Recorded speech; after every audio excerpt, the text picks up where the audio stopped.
So this happened in about 2007. I don't know if you're familiar with this. You probably are. You probably heard about this. Yeah. Yeah. And I just thought that this was pretty interesting because, and maybe it was a big deal at the time. I don't know where I was at this point where I kind of glossed over this. Um, but there were some roaches that were sent into outer space. Cockroaches. Cockroaches. Not roaches. Roaches. Yeah. Yeah. Oh yeah, I got to make that distinction here. Yeah. And they were kind of contained, but kind of just out there for about a week.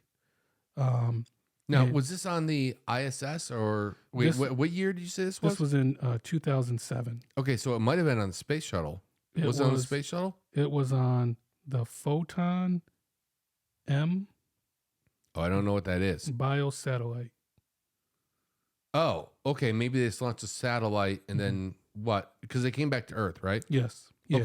Okay. So one of them obviously was a female, or maybe it was, I don't know how cockroaches reproduce. Did it reproduce on their own? Or like?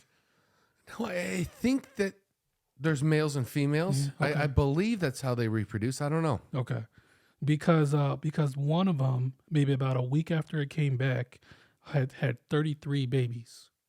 Okay. And is that a normal number for cockroaches? Yeah, that's a normal number. Okay. However, they were different.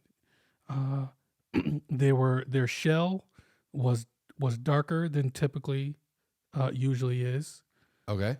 And as they kind of grew, the 33, yeah, they were stronger and faster than your typical cockroaches. So they're super cockroaches. Yeah, so they're super cockroaches. Now, what happened to them? So, I don't know. That might be classified because I can't find any information on that. Because knowing all that, where else does this program go from now?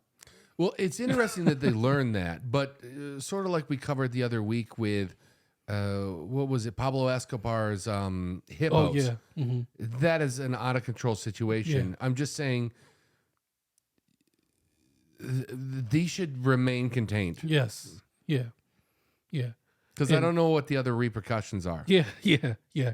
And what if you continually have, I know you can't, this is a ridiculous thing to say, but you can't constantly have cockroaches going into outer space to reproduce and then trying to create a super population of cockroaches. I mean, you could for scientific reasons to find out. I mean, at what point did they mutate into stronger and faster? Was it before conception or after or like during the gestation period? I don't know. Yeah.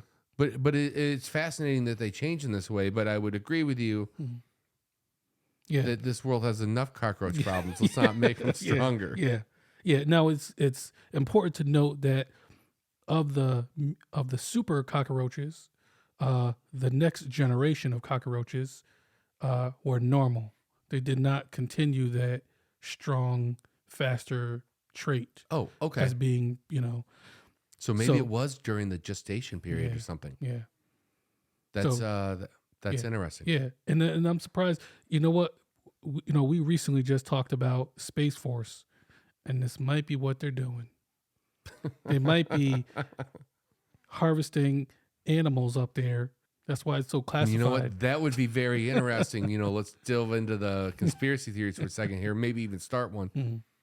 But if it's only one generation and then you let that loose, and then the next generation is just as bad, not as bad, easier to stamp out, for pun intended. Right. I don't know, how far does that go? Do you take like other creatures up there and try that too? Other birds? I know that there's definitely been animals, but there's been a lot of insects and things like that. And algae and single-celled or simple-celled life, for lack of a better term. Mm-hmm. Well, I'm going to keep checking on that because, I don't know, very interesting. Like I said, I wasn't aware that this was a thing that went on, and